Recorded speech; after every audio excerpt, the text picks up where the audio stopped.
Hello সবাইকে স্বাগতম আমার চ্যানেলে। আজকে অষ্টম শ্রেণীর বিজ্ঞান বইয়ের 42 পৃষ্ঠা আমরা এককোষী জীবদেহের কোষ বিভাজন অর্থাৎ অ্যামাইটোসিস কোষ বিভাজন নিয়ে অনেক ডিপলি অনেক ডিটেলস আলোচনা করব। তো আগের ভিডিওতে আমি বলতেছিলাম যে কোষ বিভাজন বেসিক্যালি তিনটা পদ্ধতিতে হয়, একটা অ্যামাইটোসিস, মাইটোসিস আর মিওসিস। সো অ্যামাইটোসিস শুধুমাত্র এককোষী জীবের জন্যই, বা এককোষী যে জীবদেহ থাকে ওই জীবদেহে যে কোষটা থাকে ওই এককোষী জীবের কোষের আমরা যে বিভাজনটা দেখতে পাই সেটা অ্যামাইটোসিস। মাইটোসিস আর মিওসিস তোমার বহুকোষী জীবের ক্ষেত্রে, ঠিক আছে। সো ওইটা সম্পর্কে ওটা ডিটেলস আলোচনা আছে পরবর্তী পেজে। সো আজকে আমরা এই অ্যামাইটোসিস সম্পর্কে ডিটেলস আলোচনা করব।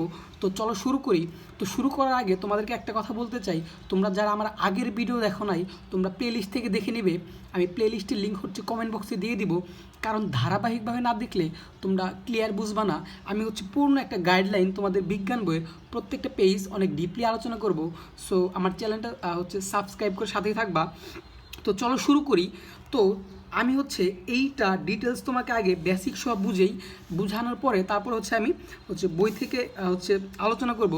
তো ভাইয়া এখন দেখো, অ্যামাইটোসিস কোষ বিভাজন কিন্তু ভাইয়া আমরা জানি যে এই কোষ বিভাজনটা ভাইয়া এককোষী জীবের ক্ষেত্রে হয়। এটা কিন্তু আমরা জানি যে এককোষী জীবের ক্ষেত্রে যে কোষ বিভাজনটা ঘটে সেটা কি অ্যামাইটোসিস প্রক্রিয়া, ঠিক আছে। অ্যামাইটোসিস প্রক্রিয়া এককোষী জীবের ক্ষেত্রে কোষ বিভাজনটা হয়ে থাকে। এখন ভাইয়া সব থেকে ইম্পর্টেন্ট যে জিনিস তোমাকে জানতে হবে, এই অ্যামাইটোসিস কোষ বিভাজনকে প্রত্যক্ষ কোষ বিভাজন বলা হয়। ভাইয়া প্রত্যক্ষ কোষ বিভাজন কেন বলা হয়? কারণ এই প্রক্রিয়া অনেক সহজ একটা প্রক্রিয়া, হ্যাঁ, কোনো জটিল প্রক্রিয়া না, বা কারো সাহায্য লাগে না, বা কোনো ধাপ অবলম্বন করতে হয় না, এই জন্য এটাকে প্রত্যক্ষ কোষ বিভাজন বলা হয়। এখন ভাইয়া তোমাকে সংজ্ঞাটা লাগবে। সো সংজ্ঞাটা আমি সুন্দর করে লিখে রাখছি। সংজ্ঞাটা যে প্রক্রিয়ায় একটি মাতৃকোষের নিউক্লিয়াস ও সাইটোপ্লাজম, এই যে এখানে একটু মিস্টেক ছিল, কোনো প্রকার জটিল প্রক্রিয়া ছাড়া সরাসরি বিভক্ত হয়ে দুটি অপত্য কোষ তৈরি করে তাকে অ্যামাইটোসিস কোষ বিভাজন বলে। এই সংজ্ঞাটা তোমরা লিখে নিবা।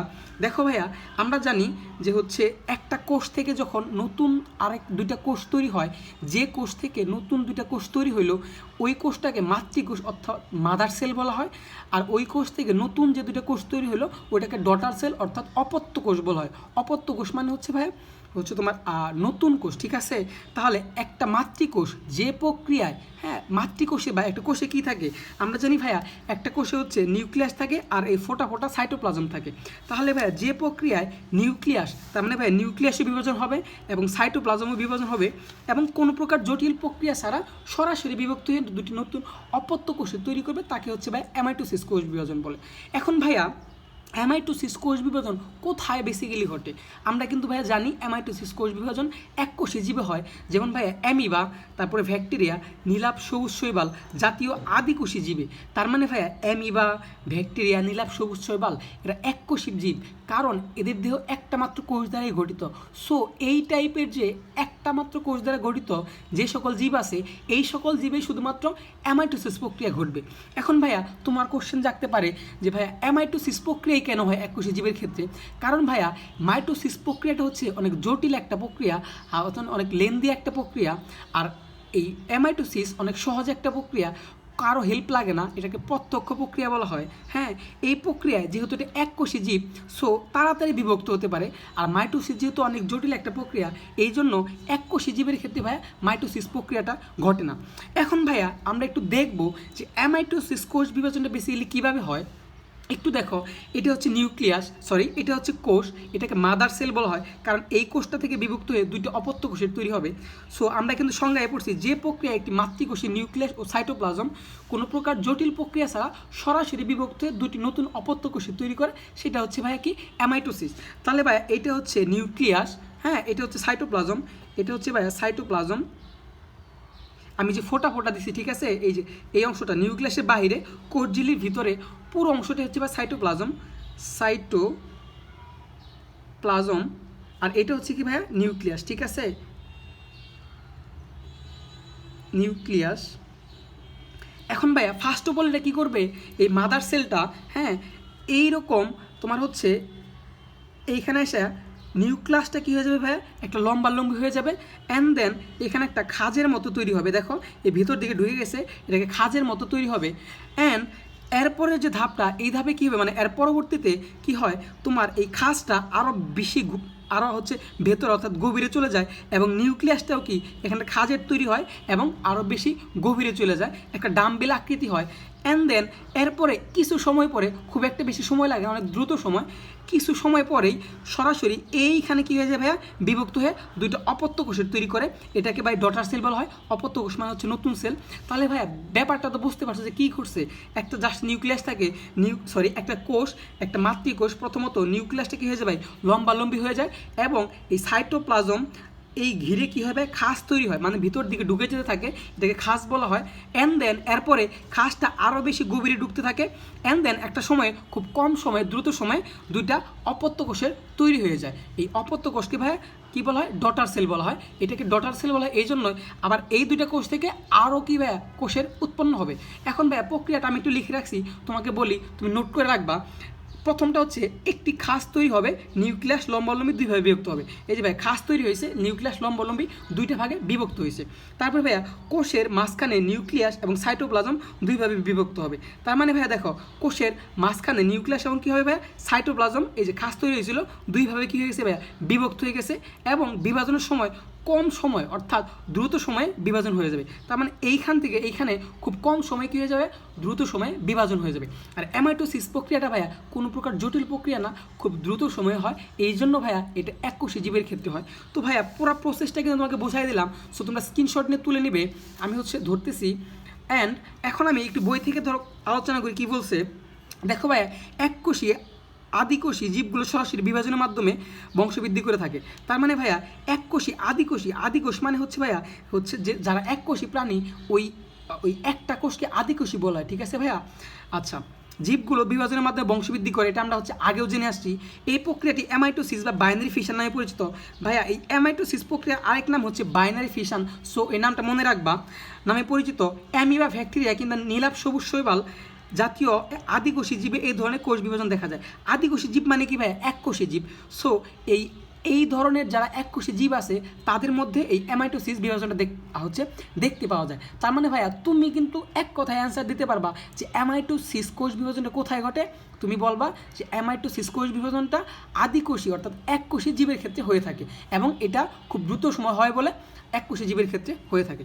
ওকে, নেক্সট, এককোষী জীবের সংখ্যা বৃদ্ধির জন্য এই প্রক্রিয়া অত্যন্ত কার্যকর। তার মানে ভাই আমরা জানি যে কোষগুলো কী করে, তাদের সংখ্যাটা বৃদ্ধি করে, একটা থেকে দুইটা, দুইটা থেকে চারটা, চারটা থেকে আরও এইভাবে কী করে বৃদ্ধি করে এবং এককোষী জীবগুলো অ্যামাইটোসিস প্রক্রিয়াটা খুব অত্যন্ত কার্যকরী। বিভাজনের জন্য কোষের বিশেষ কোনো প্রস্তুতির প্রয়োজন হয় না। তার মানে ভাইয়া তোমাকে যে বলছি যে খুব দ্রুত সময় লাগে এবং জটিল প্রক্রিয়া না, এর কারণে হচ্ছে ভাইয়া এটা বিভাজনের জন্য বিশেষ কোনো পূর্ব প্রস্তুতির প্রয়োজন হয় না। ঠিক আছে? এই জন্য এটা কোনো জটিল প্রক্রিয়ার মধ্যে যায় না, খুব সহজ একটা প্রক্রিয়ার মধ্যে। জাস্ট ডাম্বেল আকৃতি হবে, অ্যান্ড দেন হচ্ছে তোমার কি নিউক্লিয়াসটা লম্বালম্বি হয়ে যাবে, তারপরে খাস হচ্ছে ভিতর দিকে ঢুকে যাবে, তারপর নিউক্লিয়াস সহ সাইটোপ্লাজম সহ দুটো সমান ভাগে বিভক্ত হয়ে দুটো অপত্য কোষ তৈরি করবে। ঠিক আছে? কোনো প্রকার পূর্ব প্রস্তুতি লাগে না। কিন্তু মাইটোসিস প্রক্রিয়া যখন আমরা পড়বো তখন দেখবা অনেকগুলো ধাপ অতিক্রম করে কী করতে হয়, কোষটা বিভাজন করতে হয়। আর মাইটোসিস প্রক্রিয়া ভাই বহুকোষী জীবের ক্ষেত্রে হয়ে থাকে। আচ্ছা, কই যেন ছিলাম? আচ্ছা, হয় না, এবং খুব দ্রুত কোষের সংখ্যা বৃদ্ধি পায়। অ্যামাইটোসিস ধরনের কোষ বিভাজন কোষটি পরিপক্ক হলেই প্রথম নিউক্লিয়াসের ভেতর ক্রোমোজোমের ডিএনএ প্রতিলিপন হয়।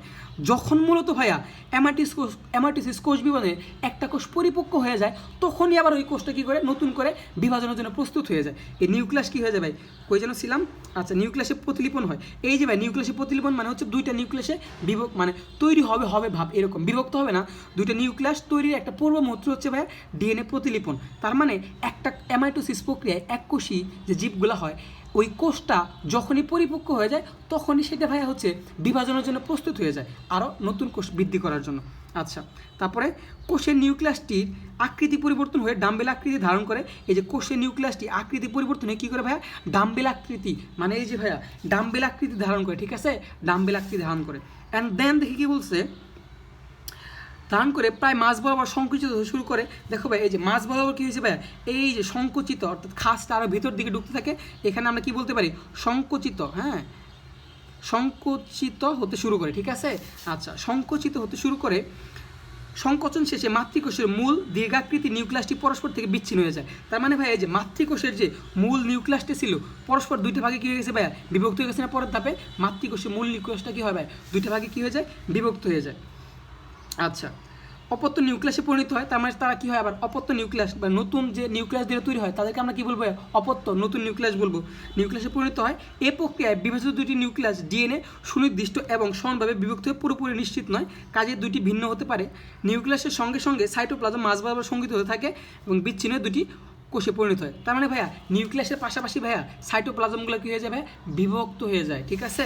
আচ্ছা, এই ধরনের বিভাজনের মাধ্যমে বা এই বিভাজনে মাতৃকোষে নিউক্লিয়াস ও সাইটোপ্লাজম সরাসরি বিভক্ত হয়ে দুটি অপত্য কোষ তৈরি করে, তাই একে প্রত্যক্ষ কোষ বিভাজন বলা হয়। তার মানে ভাইয়া এই অ্যামাইটোসিস কোষ বিভাজন প্রক্রিয়াকে আরেকটা নাম হচ্ছে ভাইয়া কি, প্রত্যক্ষ কোষ বিভাজন। আর আমি তোমাকে এখানে লিখে রাখছি যে প্রত্যক্ষ কোষ বিভাজন কেন বলা হয়, কারণ অন্য কারো হেল্প লাগে না, অন্য কোনো ধাপ প্রয়োজন পড়ে না, যা সরাসরি বিভক্ত হয়ে যায়। প্রত্যক্ষ আর পরোক্ষ মানে কি ভাইয়া, কারোর উপর ডিপেন্ডেন্ট থাকে, সো এটাকে প্রত্যক্ষ কোষ বিভাজন, অ্যামাইটোসিস কোষ বিভাজনকে প্রত্যক্ষ কোষ বিভাজন বলা হয়। এটা মনে রাখবা। আর সংজ্ঞাটা ভাই আমি সুন্দর করে লিখে দিচ্ছি, এই সংজ্ঞাটা মনে রাখবা। কোথায় কোথায় হয় ভাইয়া, এককোষী জীবের ক্ষেত্রে যদি উদাহরণ চায়, সো অ্যামিবা বলবা, ব্যাকটেরিয়া বলবা, নীলাভ সবুজ শৈবাল বলবা, সবুজ শৈবাল বলবা।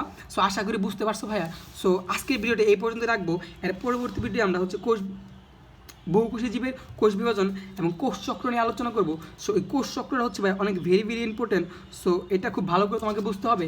অ্যান্ড দেন যারা আমার চ্যানেল নতুন আসো ভাইয়া, তারা অবশ্যই চ্যানেলটাকে সাবস্ক্রাইব করবা, লাইক কমেন্ট করে অবশ্যই পাশে থাকবা।